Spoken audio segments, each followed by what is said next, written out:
Hey, hello, my dear CMA final students. Welcome to the channel. As you know that we are continuously revising your chapters of paper number 16 SCM. उसी कड़ी में आज लेंगे unit number 3.6 जो है product life cycle costing. बिल्कुल छोटा सा पोर्शन है ये आपके थर्ड मॉड्यूल का।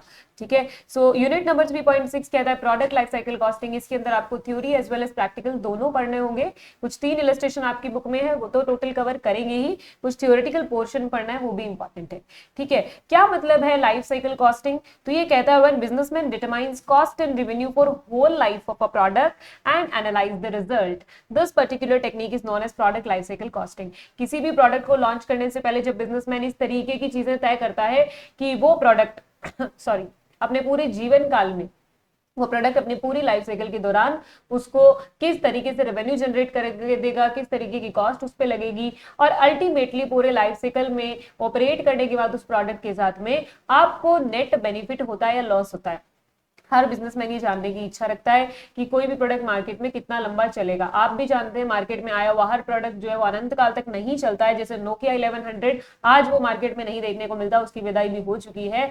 तो हम एज अ बिजनेसमैन अपने प्रोडक्ट को उतारने से पहले जो भी डिसीजन लेंगे वो हम इस चैप्टर में सीखेंगे। अब कोई भी प्रोडक्ट नया लॉन्च होता है तो वो उसको तरह तरह के पड़ाव अपने जीवन काल में देखने को मिलते हैं। कौन कौन से? देखिए, सबसे पहला होता है इंट्रोडक्शन फेज। जैसा आपको डायग्राम में नजर आ रहा है, सबसे पहला होगा इंट्रोडक्शन फेज, जिसके अंदर अब इंट्रोडक्शन से मैं पहला क्यों बोल रही हूँ, क्योंकि इंट्रोडक्शन से ये आपका डायग्राम स्टार्ट होता है। उससे पहले जो ब्लैंक लाइन स्टैटिक पड़ी है उसमें तो आपने प्रोडक्ट को बनाया। अगर मैं इसको भी एक फेज में गिनूं तो सबसे पहले मैंने प्रोडक्ट को बनाया यानी डेवलप किया। उसके बाद में पहली स्टेज मार्केट में आती है, वो मार्केट में इंट्रोड्यूस किया गया। फिर मार्केट में इंट्रोडक्शन के बाद धीरे धीरे उसकी सेल बढ़ेगी तो वो अपने ग्रोथ लेवल पे जाएगा। एक मुकाम ऐसा आएगा जब उसकी सेल स्टेबल हो जाएगी, that would be maturity stage. और हर चीज जो है उसका दौर कभी ना कभी खत्म होता है, तो जब उसकी सेल डिक्लाइन होने लग जाएगी that would be decline phase and at last it will become extinct. अब ये डेवलपमेंट फेज जो है वो हमारे यहाँ पे हो रहा है, मार्केट से रिलेटेड स्टेज नहीं है। मार्केट से रिलेटेड स्टेज कौन कौन सी हो गई? इंट्रोडक्शन, ग्रोथ, मैच्योरिटी और डिक्लाइन। और लास्ट में एक्सटिंक्ट हो गया प्रोडक्ट यानी गायब हो गया। अब न्यूमेरिकल क्वेश्चन जिस भी तरह के आएंगे वो कैसे आएंगे?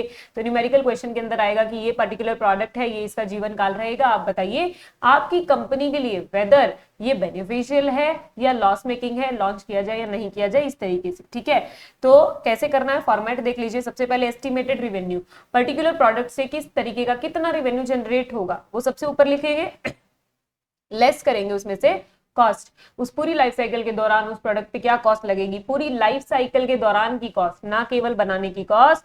वो लाइफ साइकिल के दौरान की कॉस्ट कौन कौन सी होती है? प्रमोशन का एक्सपेंडिचर, बनाने का तो होगा ही होगा, उसके अलावा सेलिंग का, एडमिनिस्ट्रेशन का, R&D का, और अल्टीमेटली लास्ट में डिस्पोजल का भी एक्सपेंडिचर। सारी कॉस्ट लेस कर देंगे। यदि बेनिफिट हो रहा है तो आप चूज कर देंगे, लॉस हो रहा है तो आप उसे चूज नहीं करेंगे। इतना सा तो इसका कॉन्सेप्ट था। थोड़ा बहुत थ्योरी जो है वो पढ़ के उसके बाद शुरू करेंगे आपकी बुक के तीनों न्यूमेरिकल। तो हम आ चुके हैं आपके मॉड्यूल पे, जिसके अंदर सबसे पहले इन स्टेजेस को डिफाइन किया गया है।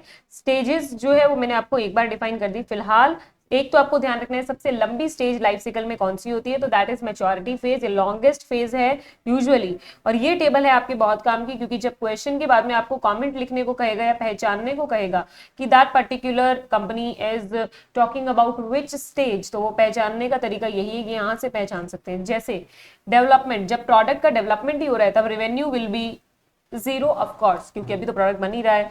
ठीक है, कॉस्ट कौन कौन सी आएगी? बस डेवलपमेंट करने का खर्चा आएगा। प्रॉफिट जीरो होगा क्योंकि सेल भी नहीं हो रही। फिर जब आपकी इंट्रोडक्शन फेज है, अभी नया नया प्रोडक्ट लॉन्च हुआ है तो रेवेन्यू भी कम होगा, प्रमोशन ज्यादा करना पड़ेगा, और प्रॉफिट तो नेगेटिव ही जाएगा क्योंकि प्रमोशन तो ज्यादा हो रहा है और रेवेन्यू कम आ रहा है। फिर आपकी ग्रोथ स्टेज में रेवेन्यू बढ़ेगा, प्रॉफिट बढ़ेगा और कॉस्ट कम हो जाएगी, क्योंकि अब आपका लर्निंग कर्व भी अप्लाई हो जाएगा और बाकी चीजें भी कॉस्ट को कम कर देंगी। फिर मैच्योरिटी स्टेज के अंदर ये आपका रेवेन्यू हो गया स्टेबल, आपकी कॉस्ट भी स्टेबल और आपका प्रॉफिट भी स्टेबल। तो कितना आसान है इसको पहचानना कि मैच्योरिटी स्टेज पे इसका मतलब एवरीथिंग इज स्टेबल। उसके बाद डिक्लाइनिंग स्टेज पे आ गए तो रेवेन्यू कम, प्रॉफिट कम और कॉस्ट ज्यादा। और अगर एक्सटिंक्ट में आ गए तो अब रेवेन्यू तो जीरो हो गया, यानी आपका प्रोडक्ट मार्केट से गायब हो गया, प्रॉफिट भी जीरो हो गया, और लास्ट के दिनों का जो भी खर्चा आ रहा है उस प्रोडक्ट के that is included in the cost. Okay fine, ये तो था आपका किससे रिलेटेड, ये आपका हो गया about the phases of product life cycle. ठीक है, अब इसके अंदर आपको पढ़ना है importance of product life cycle costing. तो प्रोडक्ट की लाइफ साइकिल की कॉस्टिंग करके हमें क्या फायदा हो रहा है, क्या इंपॉर्टेंस है, तो बहुत छोटा सा एक नेमोनिक है जो आप याद रख सकते हैं, दैट इज एलएलबी टॉपर। ठीक है, एलएलबी टॉपर में पी सिंगल आएगा, बस इतना ध्यान रख लेना। कैसे बनेगा ये, हम इस तरीके की कॉस्टिंग से L for long run holistic view ले सकते हैं उस पर्टिकुलर प्रोडक्ट का, दूसरे एल से लाइफ साइकिल का बजट बन जाता है, तीसरे बी से बेटर डिसीजन मेकिंग कर सकते हैं, फिर टॉपर के टी से टाइम बेस्ड एनालिसिस हो जाता है हर चीज का, ओ से ओवरऑल कॉस्ट को आप कंसीडर करते हैं, ना केवल मैन्युफैक्चरिंग कॉस्ट, पूरी लाइफ के दौरान लगने वाली हर कॉस्ट को, फिर पी से प्री प्रोडक्शन कॉस्ट को भी एनालिसिस करते हैं जैसे रिसर्च एंड डेवलपमेंट हो गया, फिर ई से इफेक्टिव प्राइस डिसीजंस, और आपका आर से रिव्यू। ठीक है, याद रहेगा। अब ये क्या याद करवाया मैंने आपको, importance of product life cycle costing with LLB topper. Now come to illustration number 47, the most important और easiest part of your chapter C. Wipro is examining the profitability and pricing policies of its software division। अच्छा, division है एक, उसकी pricing policy और profitability का विप्रो जो है वो एग्जामिन करवा रहा है। The software division develops software packages for engineer. It has collected data on three of its more recent packages। तीन पैकेजेस की बात हो रही है, ECE पैकेज, CE पैकेज और IE पैकेज। इनको प्रोडक्ट की तरह समझिए, सॉफ्टवेयर तो डिवीजन है, ओके, सॉफ्टवेयर इस डिवीजन, उसके अंदर तीन तरह के प्रोडक्ट मान के चलिए, ईसीई, सीई और आईई।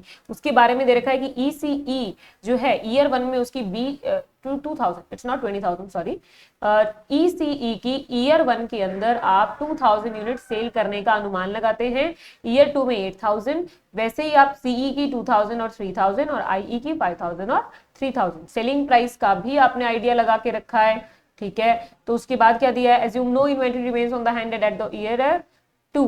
ईयर 2 के बाद आपके हाथ में कुछ भी नहीं बचेगा। Wipro is deciding which product line to be emphasizes in the software division। ये सॉफ्टवेयर डिवीजन इन तीनों में से किसको ज्यादा महत्व दे, ECE को दे, CE को दे या IE को दे। यहाँ पे प्रोडक्ट की लाइफ नहीं बताई, बस इतना बताया कि 2 साल का डेटा दिया है, तो हम 2 साल मानते हुए क्वेश्चन करेंगे। ऊपर से आपको एस्टिमेटेड सेल मिल जाएगी, फॉर्मेट याद रखना, नीचे से कॉस्ट मिल जाएगी, और आपको पता लग जाएगा बेनिफिट किससे हो रहा है, जिससे ज्यादा होगा हम वही चूज कर लेंगे। In the past 2 years profitability of this division has been mediocre. पिछले 2 साल से प्रॉफिटेबिलिटी बहुत ज्यादा अच्छी नहीं चल रही। Wipro is particularly concern with increase in R&D cost. R&D cost बहुत ज्यादा बढ़ रही है। तो ईयर 1 के अंदर पैकेज ECE, ईयर 2 के अंदर भी पैकेज ECE, दोनों की सेल लेंगे, फिर पूरे 2 सालों में जो भी कॉस्ट लगेगी वो ले लेंगे। ठीक है, देखिए कहाँ पे दिया है आपको दिया है analysis as the software division pointed out that one for its most recent package I major efforts has been made to reduce R&D।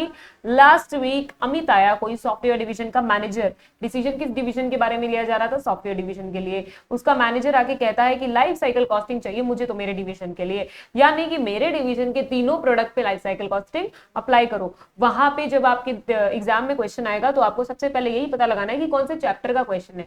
Costing में ये पता लगाना आसान नहीं है, बस लास्ट लाइन पहले पढ़ लीजिएगा। जैसे ही देखा लाइफ साइकिल कॉस्टिंग का है, उसके बाद में आपको एनालिसिस करना है कि प्रोडक्ट लाइफ साइकिल का है या एसेट लाइफ साइकिल का है। वो पता लगाना बेहद आसान है। पता लगाते ही आपके दिमाग में आना चाहिए फॉर्मेट, कि इस फॉर्मेट से प्रोडक्ट लाइफ साइकिल का क्वेश्चन सॉल्व होता है। ठीक है, चलो फिर कर दे इसको। रेवेन्यू आपको दे रखा है दोनों ईयर का, आप उस दोनों ईयर के रेवेन्यू को प्लस कर देंगे, 5 लाख और 20 लाख, 25 लाख। ठीक है, ये इन थाउजेंड दे रहा है, कोई प्रॉब्लम नहीं है, आप लाख में लिख सकते हैं। रेवेन्यू ECE का है 25 लाख, आपके CE का रेवेन्यू होगा 6 + 9 15 लाख, IE का होगा 1 + 6 7 लाख। 1 + 6 है या 10 है, 10 + 6 16 लाख। ठीक है, ये 1500 और ये 16 लाख, डन। इसी तरीके से कॉस्ट दे रखी है, कॉस्ट का क्या करना है, टोटली लगाना है। 7 lakh + 0 is 7 lakh. Design 115,000 + 85,000 will be 200,000 या 2 लाख। फिर आपको डिजाइन का दे रखा है, इसी तरीके से आप सारी पोस्ट को जो भी दे रखी है लाइन बाय लाइन टोटल करेंगे और रेवेन्यू में से लेस करेंगे। तो जब हमने देखा कि फर्स्ट केस में रेवेन्यू है 25,000, यानी कि आप मान के चलिए 25 लाख बोल रहे हैं सीधा, और कॉस्ट है 21,50,000, तो हमें इस केस में प्रॉफिट हो रहा है 3,50,000 का। वैसे ही पैकेज CE का प्रॉफिट और पैकेज IE का प्रॉफिट, तीनों का प्रॉफिट पता लगा के पता लगा that The software division should emphasize on ECE package। क्या लिखा है देखते हैं, Package EC with life cycle profit of 3,50,000 is most profitable, while package IE with the life cycle loss of 96,000 is least profitable. So the difference in comparative percentage, okay, ठीक है, इसने कुछ percentage भी निकाली है, आप निकाल के दिखाना चाहें तो दिखा सकते हैं, नहीं तो इसने खुद ये बात बोली है कि these are self explanatory terms. Okay, this was about illustration 48, sorry 47. Now let's come to 48. Zenith Limited, important है ये. Zenith Limited manufactures tablet batteries. The company is preparing a product life cycle budget for a new type of battery. अभी तक आप कौन सी battery बना रहे हो? कोई टैबलेट बैटरी बना रहे हो. अब कंपनी एक प्रोडक्ट लाइफ साइकिल बजट बनाती है कोई नए तरीके की बैटरी के बारे में. Development of new batteries to start shortly, धीरे धीरे उसका काम शुरू होने वाला है. एस्टिमेशन लगाया गया है कि life cycle unit manufactured and sold, पूरी लाइफ के दौरान उसकी 2 लाख यूनिट बनाई जाएगी और सेल की जाएगी. सेलिंग प्राइस ये रहेगा. क्या बात है, एस्टिमेटेड रेवेन्यू हमको सबसे पहले मिल गया और ये हमने लिख दिया एस्टिमेटेड रेवेन्यू. ओके, मैं जिस पोर्शन को हाईलाइट करूं उसको गौर से देखते रहिएगा.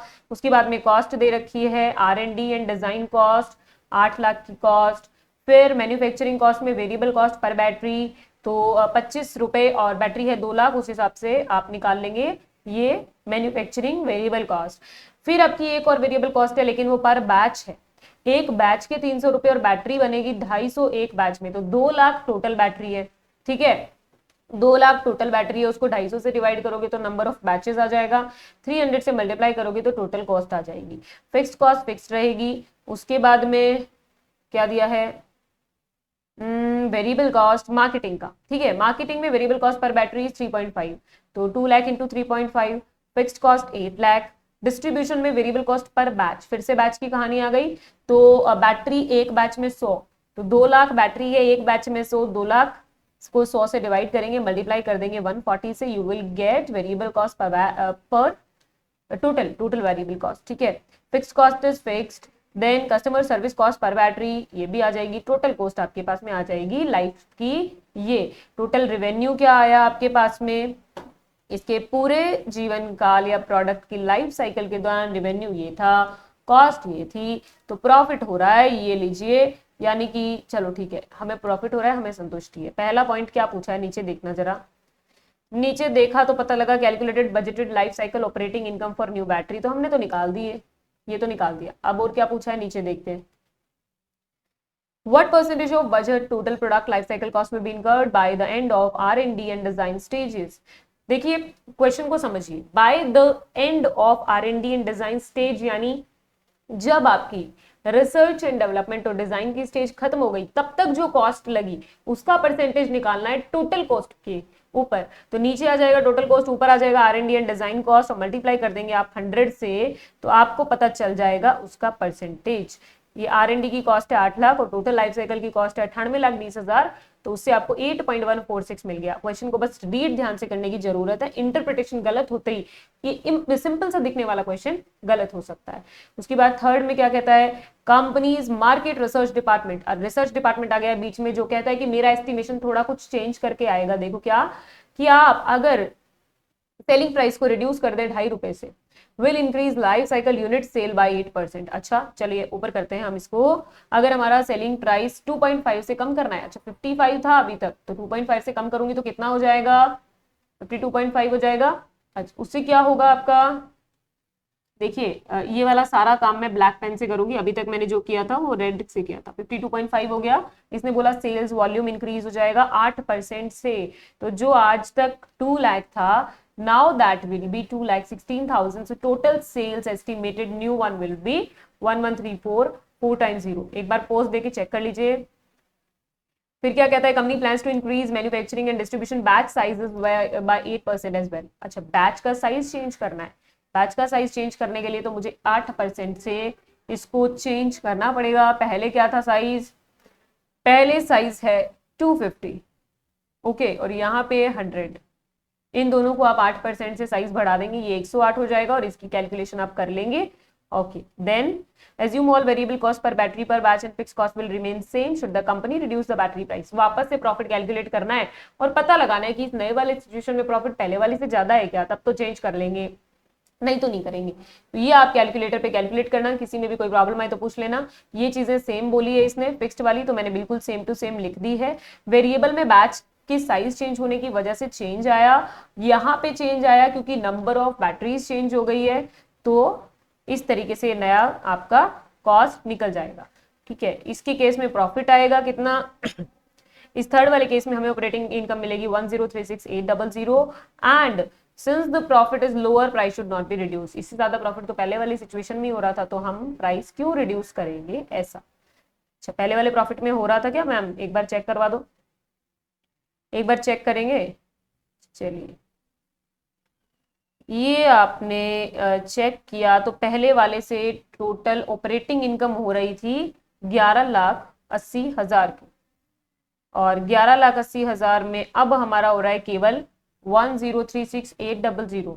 तो अभी नुकसान हो रहा है। लिखने का तरीका थोड़ा सा सही रखिएगा, यहाँ पे डिफरेंस भी बता सकते हैं आप कि कितने से कम हो रहा है।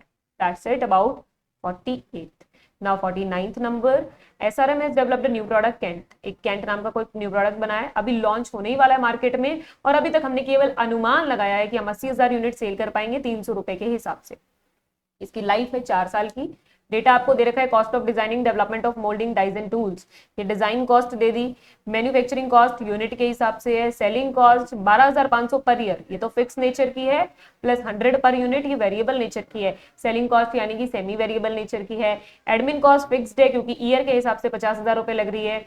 वारंटी एक्सपेंसेस 5 रिप्लेसमेंट पार्ट पर 25 यूनिट, 25 यूनिट के पीछे 5 पार्ट रिप्लेस होते हैं एट द रेट 10 पर पार्ट, एंड 1 विजिट पर 500 यूनिट, कॉस्ट ₹500 पर विजिट। इसकी कैलकुलेशन इंपॉर्टेंट है, उसके अलावा इस क्वेश्चन में कुछ भी नहीं है। तो देखते हैं, इसकी कैलकुलेशन सीखेंगे। देखिए आपकी कितनी 80,000 प्रेडिक्शन है ना, 80,000 आप सेल कर पाएंगे ऐसी प्रेडिक्शन है आपकी, और इसने बोला है 25 यूनिट के पीछे 5 पार्ट जो है लगते हैं। क्या मतलब है इसका, 25 यूनिट के लिए 5 पार्ट्स रिप्लेस होते हैं, तो 80,000 यूनिट्स के लिए कितने होंगे।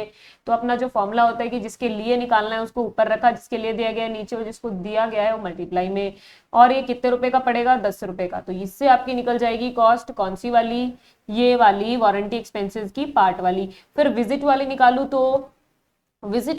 तो इसने बोला है 1 विजिट पर 500 यूनिट्स, 500 यूनिट के पीछे एक विजिट होगी, और एक विजिट की कॉस्ट 500 रुपए होगी। बिल्कुल इस फॉर्मूला में मैंने लिख दिया और मुझे इसका आंसर भी मिल जाएगा। उससे ज्यादा इसमें कुछ नहीं है, आपको सारी कॉस्ट पता है, आपको एस्टिमेटेड सेल पता है, आप आराम से एस्टिमेटेड इनकम निकाल सकते हैं। और सेकंड केस में क्या पूछता है, जैसे फर्स्ट वाले केस में आपकी एस्टिमेटेड इनकम आई 44,85,000, सेकंड केस में कहता है suppose SRM can increase sales volume by 25%, sales volume by 25%। आज तक 80,000 यूनिट थी, 25% से बढ़ा देंगे तो अब नई यूनिट्स हो जाएगी 1 lakh. 15% decrease in selling price, नया सेलिंग प्राइस 255। क्या ऐसा करना चाहिए, तो इस केस में फिर से आप सेम ही स्टेटमेंट बनाओगे, फिर दोनों को कंपेयर करोगे, और उसके बाद में अपनी बुद्धि विवेक का इस्तेमाल करते हुए ये चीज बताएंगे कि आपको इनमें से कौन सा को चूज करना है और किस लेवल पे काम करना है, 80,000 यूनिट के लेवल पे काम करना है या 1 लाख यूनिट के लेवल पे काम करना है।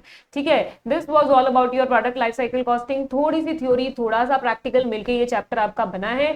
थोड़ी सी थ्योरी के अंदर आपको वो सारी फेजेस याद रखनी है कि इसके अंदर क्या कम क्या ज्यादा और कौन सी कॉस्ट जीरो होती है, वो टेबल याद रखनी है। न्यूमेरिकल के अंदर बस estimated cell minus estimated cost, profit तो हम देखेंगे और लॉस होगा तो हम उस प्रोडक्ट को लॉन्च नहीं करेंगे। इतनी सी चीज समझनी है।